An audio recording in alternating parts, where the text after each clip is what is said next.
हवा हवाई है, हवा हवाई। ये विधानसभा है, पढ़ाना नहीं है। हवा मुड़ जाएंगे मौर्य जी, हवा मुड़ जाएंगे। जन विश्वास, जन समर्थन और जनाधार जब नामांकन होता है तो आपको देखने को मिलता है। नमस्कार, मेरा नाम है विकास श्रीवास्तव और आप चूंकि नामांकन का दौर चल रहा है, विधानसभा चुनाव आपके बहुत पास आ गया है और नामांकन का दौर चल रहा है। तमाम प्रत्याशी अपने अपने समर्थकों के साथ यहाँ कूच कर रहे हैं और आने वाली जो चुनाव की प्रक्रिया है उसमें भागीदारी भी कर रहे हैं। तो ये तमाम समर्थक वर्ग है, इनसे पूछते हैं कि आखिर आने वाले जो इनके विधायक होंगे, आने वाली जो सरकारें होंगे, आखिर क्या चाहते हैं। हालांकि ये एक ही पार्टी से बिलोंग करते हैं, भाजपा के लोग हैं, भाजपा के समर्थक हैं, लेकिन प्रत्याशियों के समर्थक अलग अलग हैं। कोई हाटा से आया है तो कोई फाजिल विधानसभा से चल के आया है। तो सबसे पहले चाहूँगा कि आप ही से पूछ लूँ कि क्या उम्मीद है। उम्मीद से शुरुआत करते हैं, इसलिए क्योंकि जन समर्थन, जनाधार और जनविश्वास की बात बाद में करेंगे, पहले उम्मीद से शुरुआत करते हैं। देखिए, उम्मीद तो हमें लग रहा है कि फाजिल नगर में ये तीसरी बार भाजपा की सरकार बनेगी विधानसभा में, और योगी जी की तो सरकार आनी है। उम्मीद के साथ नहीं, पूरे विश्वास के साथ आएगी। जैसे तमाम हो रहा था कि विरोध चल रहा था प्रत्याशी को लेकर, देखिए वो कहाँ खंडित कर रहे हैं? देखिए वो विरोधियों का कहीं ना कहीं चाल था, उसमें कोई भाजपा का कार्यकर्ता नहीं था। अपने लोग तो कहीं नाराज ही नहीं हुए, सब साथ हैं। आज आप जन सैलाब देख सकते हैं, हमारे प्रत्याशी आए पर्चा दाखिला करने। कम से कम गाड़ी होंगी तो 300-350 होंगे। तो यहाँ कोई पैसा दे के बुलाया गया भीड़ नहीं है, प्रतापगढ़ से, बरेली से या फिर लखनऊ से। मैंने कहा कटाक्ष मारा स्वामी प्रसाद मौर्य पे आप। अब आप कह सकते हैं ये शब्द भी, कटाक्ष हो या वो जैसा जो करेगा वो समझदार हैं, बाकी आप लोग। अच्छा, जैसे कहा जा रहा है कि जैसे आप एक ओहदे पे हैं शायद, तो कौन से ओहदे पे ये थोड़ा बताइए। मैं जिलाध्यक्ष हूँ अल्पसंख्यक मोर्चा भाजपा कुशीनगर। तो अल्पसंख्यकों के लिए क्या कुछ किया है भाजपा ने, थोड़ा सा इस पे भी बात करना जरूरी है। आपको सबसे क्योंकि पहले- चुनाव आ गया है और कहीं ना कहीं जातीय समीकरण को साध कर राजनीति हो रही है। सबसे पहले तो आपके धन्यवाद मैं देता हूँ। और विकास की बात आप कर रहे हैं, क्या किया है अल्पसंख्यकों के लिए सरकार ने।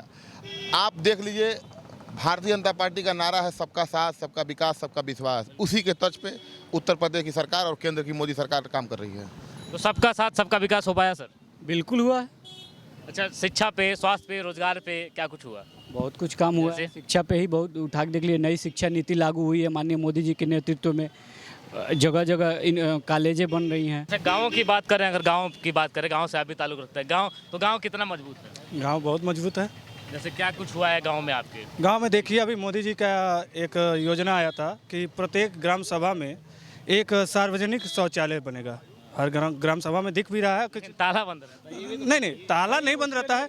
अभी उसके लिए एक आदमी रखना पड़ेगा। साफ सफाई के लिए देखिए, शहरों में भी देखे होंगे कि एक स्पेशल आदमी रखा जाता है, तो उसके लिए भी रखे गए।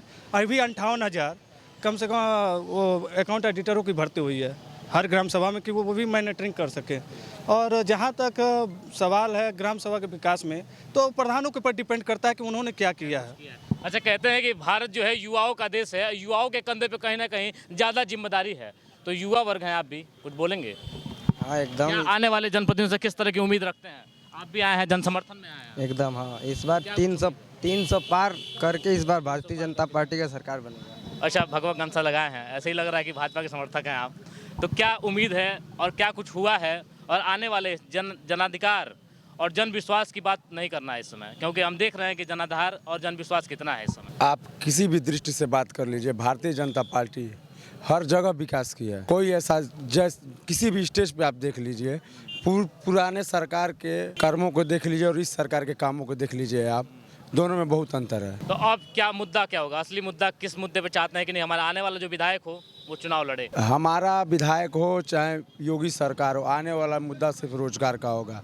बस एक ही काम बचा है, रोजगार दिलवाना। वो भी भारतीय जनता पार्टी सुनियोजित तरीके से सारे लोगों को रोजगार दिलवाएगी। तो विधानसभा 332 से तमाम लोग आए हैं, तमाम समर्थक आए हैं और कहा जाता है कि स्वामी प्रसाद मौर्य जब वहाँ गए हैं तो वहाँ बोले।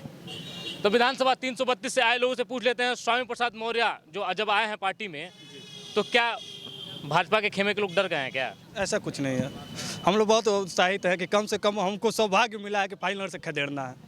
या बिल्कुल एकदम विश्वास के साथ हम कह सकते हैं। जैसा स्वामी प्रसाद मौर्य अब जो कोरोना जैसे आया और भागने के कंडीशन में है, उस हिसाब से अब स्वामी प्रसाद मौर्य भी उसी आइसोलेशन वाले सिचुएशन में। कहीं ना कहीं ये तो आपके ही दामन में फूल खिले थे उनके। देखिए, वो तो हमारा बड़प्पन था कि हम उनको लेके आए, सुधारने का एक मौका दिए, लेकिन वो सुधरे नहीं। वैसे ही दल बदलने वाला काम उनका चलता रहा निरंतर। आज भी वो है, अभी सपा से हारेंगे, फिर सोचेंगे कि हम फिर वापस बसपा में चले जाएं, कांग्रेस में चले जाएं। उनका तो नियम है, ये चलते रहेंगे वो। अच्छा, स्वामी प्रसाद मौर्य के लिए क्या कुछ कहेंगे? क्योंकि फाइनल विधानसभा से चुनाव लड़ रहे हैं, सपा के कैंडिडेट के रूप में घोषित हुए हैं। स्वामी प्रसाद मौर्य तो पहले हमारे बिरादरी से बिलोंग करते हैं, सारे कुशवाहा और पिछड़ जातियों के ठेकेदार हैं। हम उनसे ये कहना चाहते हैं, जब आप पिछड़ा सूचित वंचित समाज को लेकर चल रहे हैं, तब एक पिछड़े और समाज के खिलाफ कहाँ चुनाव लड़ रहा है? अगर बड़े हमारे आप जानने वाले थे हमारे बिरादरी के, तो बिरादर के खिलाफ चुनाव लड़ने आए, कहीं ना कहीं और जाकर चुनाव लड़ लिए। कहीं ना कहीं आपको लग रहा है कि जातीय समीकरण साथ क्या है? जातीय समीकरण साथ क्या है, लेकिन उनके विपरीत है यह जातीय समीकरण। अगर आप हमारे जात के देखने वाले रहते, चाहने वाले रहते, तो हमारे बिरादर के खिलाफ चुनाव नहीं लड़ते, आप किसी और विधानसभा में जाके चुनाव लड़ते और यहीं से आपका पतन होगा। फाजिलनगर एक बिरादर, एक पिछड़ा वर्ग का, आपके समाज का, हमारे समाज का ही एक प्रत्याशी आपका बहुत पतन करेगा। फाजिलनगर विधानसभा 332 से बिलोंग करते हैं, तो क्या कुछ मुद्दा होना चाहिए, बता दीजिए। मुद्दा क्या वहाँ का? जनमानस के बीच तक कौन सा मुद्दा सरलता से पहुंच सकता है? देखिए, वहाँ का तो सबसे पहले मुद्दा था फाजिलनगर विधानसभा का कि नगर पंचायत का, जो कि विधानसभा में नगर हो भी चुका है, विकास वहाँ दिखाई भी दे रहा है। और जो है कि अब पर्यटन के क्षेत्र से हम लोग जोड़ने वाले हैं। जैसे सूर्य मंदिर है वहाँ पे हम लोग का जो है सूर्य मंदिर है, फाजिलनगर है, वहाँ पे हम लोग का ये है कि पर्यटन से इतना जोड़ दिया जाए कि आने वाले जो विदेश से लोग आते हैं वो फाजिलनगर में आए, उसके माध्यम से हम लोग का एक रोजगार का बहुत बड़ा स्कोप बनेगा। और कहीं ना कहीं हम लोग का विधानसभा जो है इस बार तो समझिए कि 70 से 80 हज़ार वोट से हम लोग भाजपा को जिता रहे हैं। हम लोग का जो प्रत्याशी सुरेंद्र सिंह कुशवाहा जी हैं 70 से 80 हज़ार से जीतेंगे इस बार चुनाव। अच्छा, एक उम्र से देखते होंगे आप, काफ़ी अनुभव होगा, उस अनुभव को निकालिए थोड़ा सा बाहर। देखिए, जो है मौर्य जी के ही वर्ग से, बिरादरी से हम भी आते हैं। पडौना में जब वो आए तो उनका स्वागत काफ़ी हुआ था, ठीक रहे थे, काम भी किए। लेकिन यह बात नहीं समझ में आती है कि जब वो सब कुछ जानते हैं तो पहले लोक दल में थे, क्या कारण पड़ा कि वो बीएसपी में गए, और जब मसीहा जब बनते हैं दलितों का, पिछड़ों का, सबका, तो बीएसपी क्यों छोड़ दिए?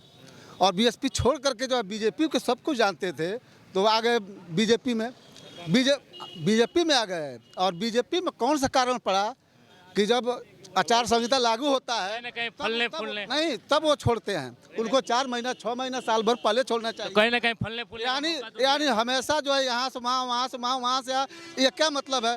कौन सा दलित ढूंढने जा रहे हैं वहाँ पर, कौन सा पिछड़ा ढूंढने जा रहे हैं? वही जातीय समीकरण साध कर तो वहाँ गए। कहने का मतलब जो है उनका जो है एकदम यहाँ से वहाँ, वहाँ से वहाँ, उछल कूद वाली हिसाब किताब है बस।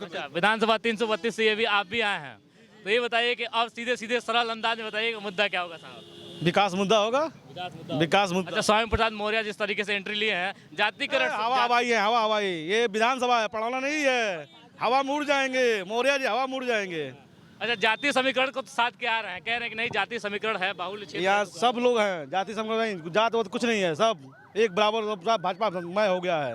अच्छा, क्या कहेंगे सर, जातीय समीकरण के साथ कर जब स्वामी प्रसाद मौर्य चुनाव लड़ रहे हैं तो किस नज़र से देखते हैं और क्या कुछ कहना चाहेंगे? पहले मेरा नाम आप जान लीजिए, सुरेंद्र सिंह कुशवाहा ही मेरा नाम है। और कुशवाहा समाज यह तय कर लिया है कि माननीय गंगा सिंह के सम्मान को रखते हुए अपने प्रत्याशी सुरेंद्र सिंह कुशवाहा को कम से कम 50,000 वोटों से जिता के सदन भेजना है। अच्छा, सीधा सरल जवाब पूछे आपसे कि मुद्दा क्या होना चाहिए तो क्या कहेंगे? फाइनल विधानसभा के लिए आप? फाइनल विधानसभा में हमारे पास माननीय विधायक जी का 10 साल का कार्यकाल रहा है और जितनी विकास का काम है वही हमारा मुद्दा है।